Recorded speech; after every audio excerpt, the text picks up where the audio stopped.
Sa dinami-dami namin na nag-comment sa post ni client, sobrang happy ko kasi ako yung napili niya na gumawa ng cake para sa first birthday ng kanyang baby. And yes, nakuha ko po si client dahil nakita ko po ang post niya sa isang group na naghahanap siya ng nagko-customize ng cake. Syempre, kahit may mga nauna nang nag-comment ng kanilang cakes, ay hindi pa din ito dahilan para hindi ko i-post or i-comment yung mga nagawa kong cake. Naisip ko i-comment yung promo cake ko, which is itong 3-in-1 cake na super duper best seller ko since 2023 na hindi nagbago ang presyo kahit na nag-upgrade na ako ng mga ingredients, and super duper mahal na talaga yung brand ng cocoa powder na gamit ko na hindi lang dumoble kundi laging triple pa talaga ang presyo. Kasi for only 1,500 pesos ay meron ka ng round cake, number cake, and 12 pieces na cupcakes. And take note ha, moist chocolate cake ang gamit ko dyan. Kaya naman siguro na pa-message sa akin si client at kinonfirm niya kung yung promo ko na 1.5 ay included na yung number cake and cupcake. Nakakainganyo nga naman, no? Kasi for only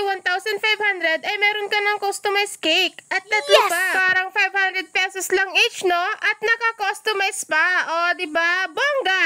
Pero kung hindi mo i-avail ang package na yan, ay hindi ko ibibenta ng 500 pesos each yan, ha? Syempre, regular price na tayo dyan. Ganon! Madodoble po ang price. Bahala kayo dyan.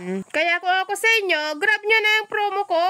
Okay, sige, balik na tayo sa cake. Naku, andito na pala tayo sa exciting part. Charot! So, yung napagkasundan nga pala namin ni client ay self-icing with fondant toppers. Tinanong niya sa akin kung possible ba yon. And sabi ko naman ay yes, pwede po kasi meron na akong nagawang ganun dati. And nag-additional na lang siya para sa mga fondant details. Pim-pim na lang po sa presyo. Charot! Since meron naman pong binigay na inspo si client, ay talagang gagayahin ko na lang po yun. Kaya lang, yung inspo na sinend ni client ay super duper full fondant po talaga.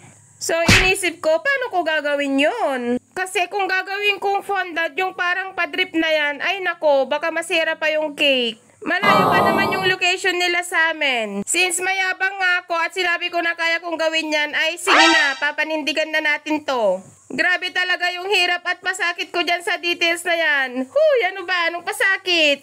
Literal na masakit talaga sa kamay yung pag-pipe ko ng icing dyan kasi talagang i-fill in mo yan isa-isa para ma-achieve mo yung ganyang design. Inabot din ako ng 1.5 oras dyan sa pagpapakinis ko ng drip dyan. Akala nyo lang mabilis, naka times 15 yung video na yan. O, diba? Ang dami ko nang sinabi pero andito pa din tayo sa pa-drip effect na yarn. Nung mga oras na yan ay gustong-gusto ko na talagang sumuko dahil ang hirap talaga niyang pakinisin. Lalo pat nagbubutas-butas na rin yung icing dahil sa paulit-ulit kong pag-scrape. Buti na lang talaga at hindi ako sumuko kasi diba sayang naman yung binigay na trust sa atin ni client. Basta yung iniisip ko na lang talaga sa mga oras na yan ay yung kikitain ko. Charat! Hindi ko na nga pala naipakita kung paano ko nagawa yung mga fondant details pero hayaan nyo na sa susunod na lang kapag may magpapagawa ulit. At sa wakas ay natapos na rin tayo dun sa cake. Dito naman na tayo sa cupcakes. So sa design nga pala ng cupcakes ay ganito lang yung ginawa ko. Dalawang color yung ginamit ko dyan. And yan, malapit na nga tayong matapos. Mag-proceed na tayo sa ating number cake. Yung number cake na full